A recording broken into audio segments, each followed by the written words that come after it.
که تاسو د MS Word په یو فایل باندې پاسورډ لګول غواړئ، هغه پاسورډ پروټیکټ کول غواړئ، دې ډېر اسانه طریقه نه. اوس ما دا فایل اوپن کو، دا پاسورډ نه غواړي او ډایرکټ اوپن کیږي.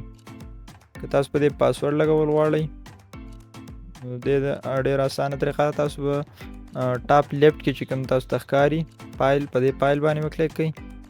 اوس تاسو ته شو کوي پروټیکټ ډاکومنټ. د پروټیکټ ډاکومنټ چې دا کوم آیکان دی دا کی والا، نو په دې باندې وکلیک کړئ.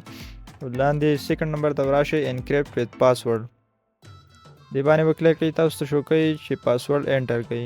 تاسو به د خپلې خوښې پاسورډ انټر کړئ، اوکې باندې وکلیک کړئ. بیا تاسو ته وایي ری انټر پاسورډ، دوباره به کنفرم کړئ، پاسورډ به دوباره انټر کړئ او په اوکې باندې وکلیک کړئ. پاسورډ از ریکوایرډ ټو اوپن دیس ډاکومنټ، په دې باندې پاسورډ ولګید. اوس په سیو باندې کلیک کړئ، بیک ولاړ شئ. دا چې کوم دا وینډو دا به کلوز کړئ. دا ما ریفریش کو، اوس دلته زه رالم، فایل دوباره اوپن کوم. کله زه دوباره اوپن کوم نو ما ته وایي پاسورډ انټر کا. ما چې کوم پاسورډ ډېر مخکې ورکړی هغه ما انټر کو، په اوکې باندې مې کلیک کو. اوس که په دې کې تاسو ایډیټینګ کول غواړئ نو هغه کې تاسو شی کولی چې کله پاسورډ انټر کړئ. تاسې نور ویډیوګانو دپاره زموږ چینل سبسکرایب کړئ. که دا ویډیو مو خوښه شوي نو دا لایک او شیر کړئ. تھینکس فار واچینګ.